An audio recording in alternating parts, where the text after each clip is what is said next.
आज ये महिला कॉलेज खगौल में विधान परिषद की सदस्य और भारतीय जनता पार्टी की बड़ी नेता हमारी छोटी बहन, आज मुझे बहुत खुशी हो रही है कि आज इन्हीं के दानापुर के क्षेत्र में और दानापुर के महिला कॉलेज खगौल में हम इनका हार्दिक अभिनंदन और स्वागत आई है। और बुलाने के पीछे मेरा ये भी है कि देखिए यह मेरा कॉलेज जो छोटा है इसका भवन बड़ा हो जाए और ये कैसे और सुंदर सहज और बड़ा ये दानापुर का एक बड़ा कॉलेज बने, इसके लिए भी आज हम लोग जब यहाँ बैठेंगे तो बताएंगे। और मुझे लगता है कि इतनी तेज तरार इनकी जो सोच समझ शिक्षा के प्रति ज्यादा है, तो जरूर उस जमीन के लिए जिसके लिए हम लोग यहाँ बगल में जिला परिषद की जमीन है, आज उसकी मीटिंग होने वाली है। आज उस मीटिंग में क्या हुआ पता नहीं है, लेकिन हम लोग परिषद की जमीन जो ऐसे ही बंजर पड़ा हुआ है उस विद्यालय को दिया जाए। तो इसके लिए भी हम इनसे आग्रह करेंगे कि उसमें लगकर, और जो बच्चियां अभी बारिश हो रही थी तो सब भीग रही थी, जैसे ही बारिश खत्म हुई तो सब निकल गई, तो इतना बड़ा भवन रहे, तो इसके लिए ये प्रयास करेंगी। और आज मैं बहुत अति प्रसन्न हूँ कि आज हमारे बीच में होम साइंस के पोषण मेला में और सुमन जी ने जो हमारे गृह विज्ञान के हेड ऑफ डिपार्टमेंट हैं, इन्होंने आपको आमंत्रित किया और आप आई हैं। पुनः सब बच्चियों का ताली बजाकर इनका स्वागत करें और आगे के कार्यक्रम हम लोग करेंगे। बहुत बहुत धन्यवाद। महिला कॉलेज खगौल में पोषण मेला का हुआ आयोजन। खगौल महिला कॉलेज खगौल में गृह विज्ञान विभाग की ओर से शनिवार 20 सितंबर को पोषण मेला आयोजित किया गया। कार्यक्रम की मुख्य अतिथि विधान परिषद सदस्य सह अध्यक्ष आरक्षण कार्यान्वयन समिति अनामिका सिंह पटेल रहीं। कार्यक्रम की अध्यक्षता कॉलेज की प्राचार्या डॉक्टर उषा विद्यार्थी ने की। पोषण मेले में छात्राओं ने भारत के विभिन्न राज्यों के पारंपरिक व्यंजन तैयार किए, जिनकी मुख्य अतिथि अनामिका सिंह पटेल ने सराहना की। उन्होंने छात्राओं को संबोधित करते हुए कहा कि ऐसा आयोजन हमारी सभ्यता और संस्कृति को संगठित करने का एक शानदार माध्यम है। प्राचार्या डॉक्टर उषा विद्यार्थी ने छात्राओं का उत्साहवर्धन करते हुए कहा कि जिस प्रकार छात्राओं ने अलग अलग राज्यों के व्यंजन बनाए और संबंधित क्षेत्र की परंपरा के अनुरूप वस्त्र भी धारण किए, उससे यह मेला और भी मनमोहक बन गया। इस आयोजन में गृह विज्ञान विभाग की विभागाध्यक्ष डॉक्टर सुमन कुमारी की महत्वपूर्ण भूमिका रही। प्रतियोगिता में प्रथम स्थान केरला एवं पंजाबी व्यंजन बनाने वाली छात्राओं को मिला, द्वितीय स्थान मराठी एवं गुजराती व्यंजन समूह को तथा तृतीय स्थान सिक्किम एवं उत्तर प्रदेश समूह को प्राप्त हुआ। कार्यक्रम में डॉक्टर बुलबुली कानू, डॉक्टर खुशबू फातिमा, डॉक्टर मधुश्री, डॉक्टर राखी, डॉक्टर रीना, डॉक्टर चंदा, डॉक्टर किरण, डॉक्टर कविता, डॉक्टर अजीत, अतुल कुमार, रुचिका मेहता समेत अन्य शिक्षक शिक्षिकाएं उपस्थित रहीं। छात्राओं में वैष्णवी, मुस्कान, अमीशा, जूही, अदिति, काजल, सिंपी, दीपा, दिव्या, दृष्टि, राज, ऋषु, ज्योति, शिवानी, मुस्कान, शबन आदि ने बढ़-चढ़कर हिस्सा लिया। तो सिंडिकेट से कम्युनिकेट करना होता है, तो सिंडिकेट को भी हमने लिख के दिया था। अभी मेरे यहाँ इतनी बच्चियां का टीसी कटा है और सबको कठिनाई हो रही है, क्योंकि इस इलाके की बच्ची अब जा रही है उधर। मैं आरक्षण क्लियरेंस समिति की अध्यक्ष होगी, उस नाते सब किसी से मैं बात करूँ तो ये बात करके, और अगर आप पीजी करा देती है तो और भी बच्चियों को दूर नहीं जाना पड़ेगा। और आपकी बात से मैं भी अभी देख करके आश्चर्यचकित हूँ कि इतनी गुणी हमारे यहाँ की बच्चियां सब है, पंजाबी लग रही है। और ये छठ का जो आप देख रही हैं, छठ कितना नेचुरल इन लोग के पास प्रिपरेशन है जो करती है पूरा छठ का, तो बच्चियां सब बहुत अच्छी है। और आज आप आई, इसलिए आपको मैं फिर आऊंगी, बहुत बधाई देते हैं कि आप आते रहे इस तरह से। और ये कॉलेज हम समझते हैं कि आपका, आपके क्षेत्र, आपके घर का बगल का कॉलेज है, इसलिए आज तो बस शुरुआत है।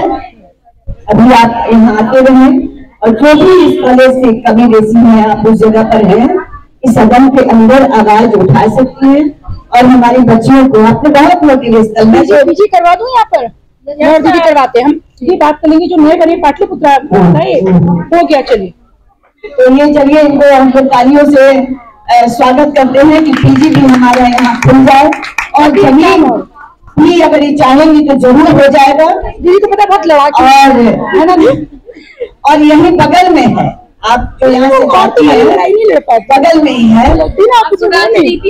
राजनीति सच में एक दिन अगर जरूरत पड़ेगी तो हम लोग धरना प्रदर्शन में अनामिका जी के साथ वहाँ जमीन पे बैठ जाएंगे और मॉल और दुकान नहीं खुलने देंगे। सुनो, यहाँ की प्रिंसिपल मेरी बहन है, उसको धरने पे बैठना पड़ेगा। तो इसलिए आज मुझे बहुत अच्छा लगा। बैठना पड़ेगा। जहाँ तक गिफ्ट की बात है, फर्स्ट सेकेंड, सचमुच में फिर कैसा लग रहा है कि सब फर्स्ट है, सच में सब फर्स्ट है, लेकिन एक प्रक्रिया है, उसके तहत यह होता है कि फर्स्ट सेकेंड थर्ड सब देखने से लग रहा है अपने आप में फर्स्ट है। इसलिए और शील्ड हमारे पास 3 है और फर्स्ट में 2, सेकेंड में 2, थर्ड में 2 और एक विशिष्ट तो जिनको भी अभी शील्ड मिल जा रहा है, जिनका शील्ड बन के आएगा, शील्ड फिर बन के आएगा, तो अगले तारीख में वाइस चांसलर भी शायद 24-25 को आएंगे, तो उनके हाथों से मैं उस दिन भी मुझे बुला लेंगे। अरे कौन को बुलाऊंगी, तो बुलाऊंगी और उस दिन आप लोगों को भी एक शील्ड मिलेगा। बाकी सभी के लिए हमने चलो सब ले लो। एक और पंजाबी का इधर आओ।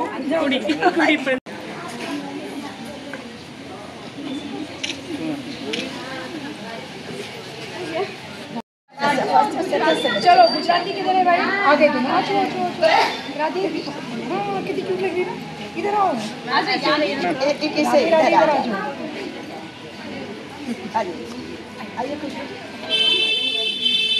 मजा आ गया।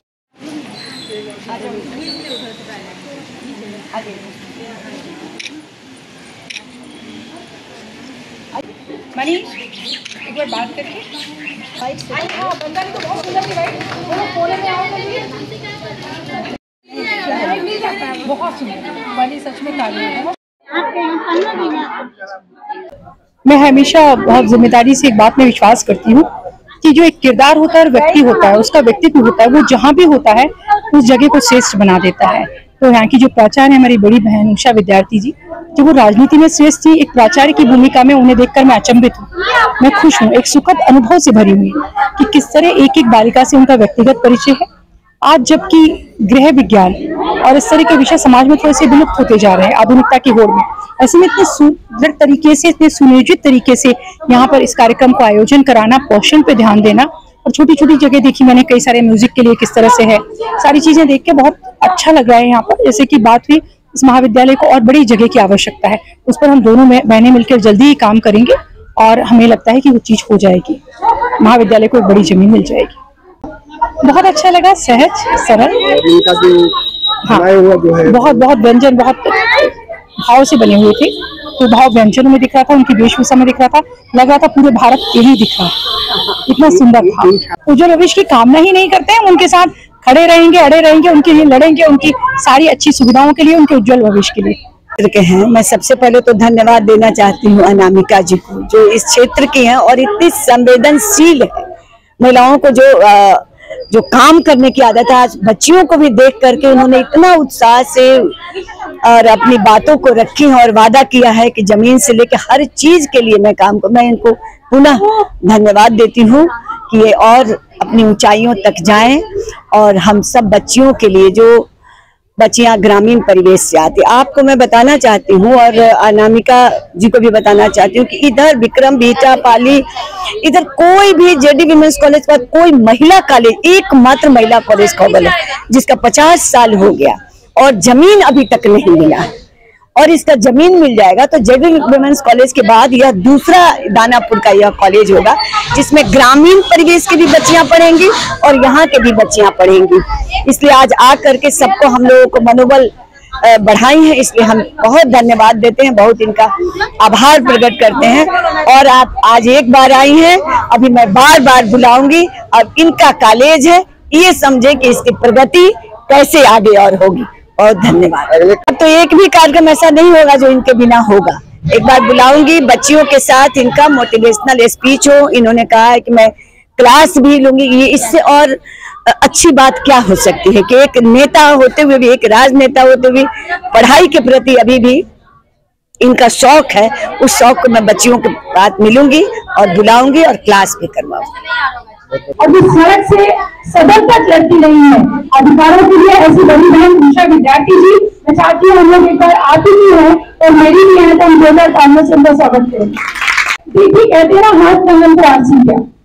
आप लोग हमेशा सुनते होंगे कि जब नेता बहुत संवेदनशील नहीं होता, बहुत शिक्षित नहीं होता तो कैसा होता है, और जो व्यक्ति शिक्षित होता है, जिम्मेदार होता है, वो कहीं भी होता है तो कितना अच्छा होता है। इसका उदाहरण उषा दी है।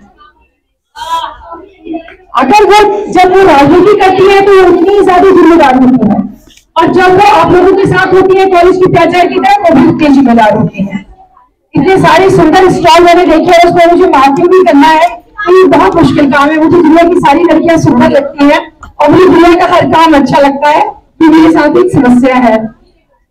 और आप सच में हर आदमी बहुत सुंदर होता है, किसी के बाल सुंदर होते हैं, किसी की नाक, किसी की आंख, किसी की बोलता बहुत अच्छे से, सब कुछ सुंदर होता है। दीदी ने मुझे बताया कि यहाँ जगह की दिक्कत है, एक बड़ा कॉलेज होना चाहिए, होना चाहिए।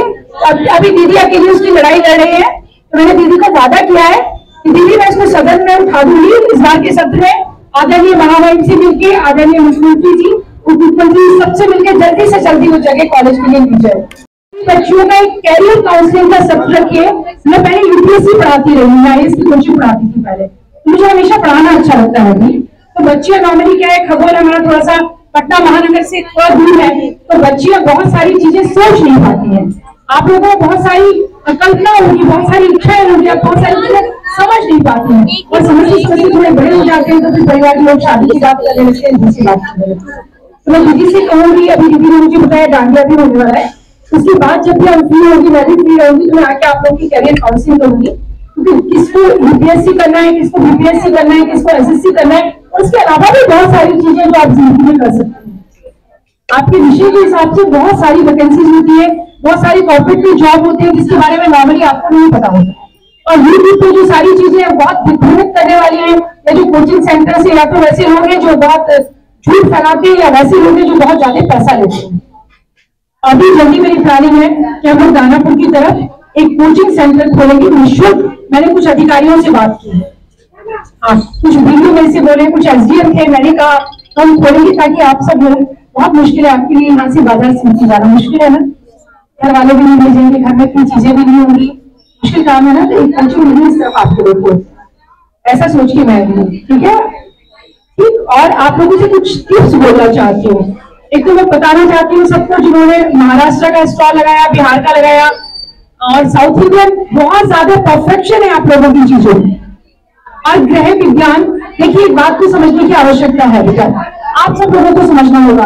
आजकल आप यूट्यूब पे देखते होंगे, कहीं और सुनते होंगे, तो हमें क्या कहा जाता है कि नहीं, आप अगर बहुत घर का काम कर रहे हैं तो आप बहुत शिक्षित है, तो शिक्षा का मतलब है कि आप नौकरी करिए और घर के काम से दूर हो जाइए। नहीं, ये भारतीय परंपरा नहीं है। उषा जी आपके सामने बैठी है, वो पोते की भी केयर करती है, घर में जाके मुझे पता है जीजा जी ने क्या खाया नहीं खाया वो भी देखती है, और बीच में जीजा जी की तबियत खराब थी तो उन्होंने 1-2 साल तक सक्रिय राजनीति की तरफ ध्यान नहीं दिया, ये बात मैं जानती हूँ। तो एक चीज हमेशा ध्यान रखिए, ये पश्चिमी यूरोप की धारणा है। आपको बता दें, जब अंग्रेज भारत में आए उन्हें लगा कि वो भारत को तोड़ नहीं सकते, या भारत को ये जो परिवार व्यवस्था है उसको विघटित नहीं कर सकते, तो उन्होंने कहा क्या करना है, तो एक बड़ी बैठक बिठाई गई, यूरोप में तय किया गया कि भारत की नारी को बहकाना शुरू कर दो। तो हमें कैसे बहकाया गया, हमें कहा गया कि हम नौकरानी थोड़ी है कि दिन भर का काम करेंगे। आजकल ऐसी बातें सुनने में आती है ना, है ना। और एक तरह की बात कि हम 30 का व्रत रखेंगे करवा चौथ का, तो पति भी रखेगा तो हम रखेंगे, इस तरह की बातें, इस तरह की जो नई चीजें आ रही है, ये हम नहीं है, भारतीय नारी ये नहीं है। महात्मा गांधी ने कहा था बेटा कि इस विश्व को, इस समाज को, इस राष्ट्र को पुरुषों के हृदय जैसी नारियां नहीं चाहिए, नारियों के हृदय जैसे पुरुष चाहिए। आपकी जो ममता है, आपका जो अस्तित्व है, उसको हमेशा जिंदा रखना जीवन में। वो सुंदर खाना बना के अपने पति को खुश रखना हो, अपने बच्चों को स्नेह देना है, अपने से बुजुर्ग होने को, वो जो आपके पास कोई भी आए वो आपसे बुजुर्ग हो, वो आपका पति और बच्चे होने लगे कि वे घने पेड़ की छाव में आ गए। इस चीज को हमेशा बचा के रखना है। अपनी औरत होने को, अपने स्त्री होने को, अपने नारी होने को, अपने अंदर की हृदय की ममता को हमेशा बचा के रखना। कभी भी हमें यूरोपियन महिलाओं जैसा नहीं बनना है। आज आप उनसे पूछिए आपको क्या सिखाया गया? सिंगल मदर बन जाइए, तलाक ले लीजिए। ऐसा सुन रहे हैं ना आजकल आप लोग? हम अकेले बच्चा पालेंगे। आप एक बार यूरोप की स्टडीज करना। 70 साल तक जो वामपंथी और कांग्रेस का शासन रहा, उन्होंने भारत की सनातन परंपरा को छत विछत कर देना चाहा। अब किस परंपरा के लोग हैं? हम कौन लोग हैं? जब एक राम भगवान किसके इच्छा के लिए जाते हैं? अपनी सौतेली माँ की इच्छा के लिए जाते हैं ना बेटा। तो सौतेली माँ की इच्छा पूरा करने के लिए, उनके पिता का वचन पूरा करने के लिए वनवास चले जाते हैं, और दूसरा भाई उनके साथ चला जाता है, और तीसरा भाई कहता है कि भैया तुम सिंहासन पे आओ, मैं खड़ा रख दूंगा, पर मैं इस पर नहीं बैठूंगा। और चौथा भाई शत्रुघ्न उनका साथ देता है। हम उस परंपरा के लोग हैं। और एक चीज ध्यान रखना बेटा, आप सारे लोग शिक्षित लोग हैं, इतिहास भी पढ़ते होंगे। विश्व की जिस संस्कृति का, जिस सभ्यता का सभ्यता नष्ट की गई, वो देश फिर से खड़ा हो गया। वो नष्ट सभ्यता से आपका सभ्यता और संस्कृति का अंतर तो पता होगा ना सबको बेटा। आपकी रोड, आपकी बिल्डिंग तोड़ दी जाएंगी, फिर से बन जाएगी, परंतु जहां जहां की संस्कृति नष्ट की गई, वो संस्कृति फिर दोबारा खड़ी नहीं हुई, वो राष्ट्र खत्म हो गया। आज जो ईरान है, पहले वो पर्शिया हुआ करता था। आप में से कितनों को पता है? 100 साल पहले तक, जिसे हम ईरान कहते हैं, और जो बहुत बड़ी समस्या है इस समय, वो पर्शिया हुआ करता था, यानी पारसी लोगों का देश। पारसी लोगों ने अपनी संस्कृति पर उतना ध्यान नहीं दे पाए, आज वो ईरान बन गया। आप में से बांग्लादेश के हालात कितने लोग जानते हैं? कोई नहीं जानता। हम दिन भर रील देखते हैं दूसरी। हम कभी नहीं सोचते कि हमारी परंपरा, हमारा राष्ट्र, हमारा देश कहां खड़ा है। अभी जो हम लोग कह रहे हैं आपको, एनडीए सरकार जो कह रही है कि हम सारे के सारे घुसपैठियों का वोट काटेंगे और उसके विरोध में तमाशा कर रहे हैं तेजस्वी जी, राहुल जी, ये बात कितने लोगों को पता है? आप लोग को पता है? किसको पता है? हाथ उठाओ। आप लोग न्यूज पेपर नहीं पढ़ते? इसका मतलब दिन भर सबके हाथ में स्मार्टफोन है, 10,000 रील भेजती हो। आपको पता है क्या है बेटा? लाखों लाख घुसपैठिए बिहार में है। 4 करोड़ घुसपैठिए बंगला इसमें है, आपके पश्चिम बंगाल में, जो कहां से आए हैं? आपके जो बांग्लादेश से आए हैं, जो बर्मा से आ रहे हैं, रोहिंग्या से, और वो आएंगे धीरे धीरे। जो हमारी जमीन है, हमारी चीजें, हमारे अधिकार आपसे ले लिए जाएंगे। आप कुछ नहीं कर पाएंगे, क्योंकि उनके पास आधार होगा, उनके पास वोट होगा। अपने दिन के 10 मिनट अपने देश के लिए, अपने राष्ट्र के लिए, अपने समाज के लिए सोचो बेटा। हमारा कैरियर, हमारी शादी, हमारा घर, हमारी 4 कट्ठा जमीन, हमारा 2 मंजिल मकान, हमारे 2 बच्चे, हमारी 2 नौकरी, नई ड्रेस, इससे ऊपर सोचो। अपने धर्म के लिए सोचो, अपने सनातन के लिए सोचो, अपने देश के लिए सोचो। ये आपका देश है, आपको दुनिया में कहीं जगह नहीं मिलेगी। आप हारेंगे तो कहीं नहीं मिलेगी आपको भारत के बाहर। सारी दुनिया भारत में आ सकती है, आप कहीं नहीं जा सकते।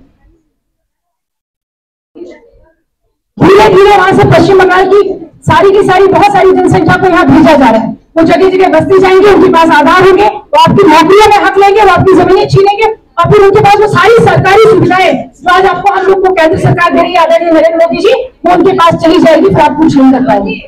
आप में से किसी को ऐसा लगे कि ऐसे अनजान लोग आपके आसपास बस रहे जिन्हें आप नहीं जानते, तो आप पुलिस को सूचित कर सकते हैं। जीवन में आप लोग महिलाएं हैं, आप अपनी संस्कृति की वाहक हैं। आपको, आप में से किसी को नहीं पता कि बंगाल में दुर्गा पूजा लगाने पर रोक लगा दी ममता बनर्जी ने? किसी को नहीं पता? नहीं पता आप लोगों को? तो आप लोग गूगल पे डालिए, अभी क्या हुआ बंगाल में कुछ दिनों पहले। आपको नहीं पता? कितना सारा नरसंहार करा दिया गया। आप लोग को नहीं पता है? पता है ना बेटा? तो वो यहाँ भी हो सकता है, वो यहाँ भी होगा। जब उनकी संख्या बढ़ेगी, जब घुसपैठिए यहाँ आएंगे अंदर, तो यहाँ भी होगा। इस बात को समझिए। जिनके पास भी फोन है, इसको डाल के देखिए। अपनी संस्कृति के लिए खड़े रहिए, अपनी मेरिट के लिए खड़े रहिए, और आपके कॉलेज की जो बात है आपकी जमीन की, वो मैं और दीदी मिलकर उसको कैसे कर सकते हैं बेहतर तरीके से, वो हम कर लेंगे। हाउस में उठाना है या कुछ और करना है, आप सबने मुझे सुना, और हो सकता है इस तरह की बात बहुत लोगों को अच्छी नहीं लगती। कई बार हमारे लिए पढ़े लिखे होने का अर्थ होता है अरे हम अपनी बात क्यों कर रहे हैं। तो कोई बात नहीं है, हम 20-30 साल बाद हमें अपने नाम बदलने पड़ेंगे।